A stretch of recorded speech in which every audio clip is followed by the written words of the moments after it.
I feel like my generation never really sufficiently unpacked the ubiquitousness of the sexy Confederate Vampire Boyfriend that was all over our shows in the late 2000s and the early 2010s, right?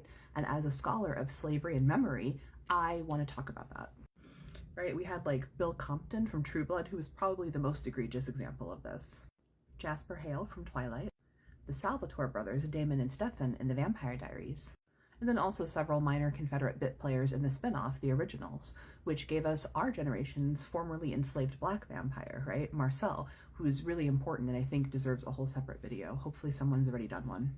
And these, of course, all come from the OG Confederate vampire, right? Louis Pontilac, the plantation enslaver of Anne Rice's literary world, who has to be around long enough to see the fall of chattel slavery and the transition to black citizenship and our long road to equality that, to be clear, we haven't reached yet, right?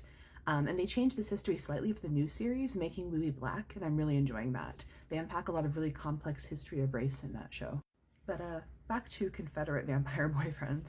I've been reading some pop culture lit on this, and there's a lot of ideas out there about how the Confederate vampire trope reflects society's shifting views of the South's perspective on Civil War history, right? A lot of these articles sort of appreciate how society grapples with the fact that we've never truly followed through on our system of reparations during Reconstruction, and we brushed Black people's pain aside to prioritize ex-Confederate and Confederate sympathizers' feelings.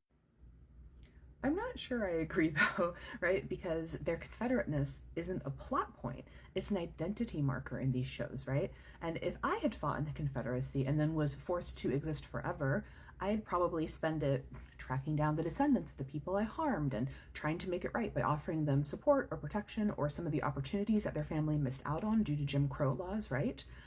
Or maybe I'd be a historian working with public history sites to ensure that we uplift the histories that neo-Confederates tried to destroy and making TikToks about it. Right? Making these Confederate vampires a sexy love interest shoves those Southern Gothic concepts of history repeating itself and the monstrousness aside. In each of these worlds, right, in True Blood, Twilight, Vampire Diaries, the Originals, mostly modern human women are taking on the jobs of rehabilitating these Confederate generals. Right? Like Jasper and Damien and Stefan and Bill, they hate themselves, right? They know that they're monsters, but most of their guilt is surrounding the fact that they had to kill to survive when they first became vampires and had less self-control, right? There's no plantation guilt there, right? Most of them never even really talk about what happened in the war, why they went to war in the first place, and what culpability their families had in furthering the systems of chattel slavery. And this Teen Vogue article does a pretty good job, right? It says that, quote, Twilight is part of a very long line of vampire media that gives us vampires who were some form of historical oppressor, and those pasts are rarely something fans or the media we're consuming deal with well, right? The proof is that these historical oppressor vampires are the sex symbols of this media, right? To these poor main character women, I say, let them feel guilty, right? Let them stew in their monstrosity for a little bit, you know? Sookie Stackhouse, you need to pick the Skarsgård over the Dixie Daddy who looks like he has an odor. Am I right or am I right? Hell, pick Pam. She was so smart and so witty, and she was ride or die. And let's be honest, her and Lafayette are the only people who made this show watchable after it jumped the shark.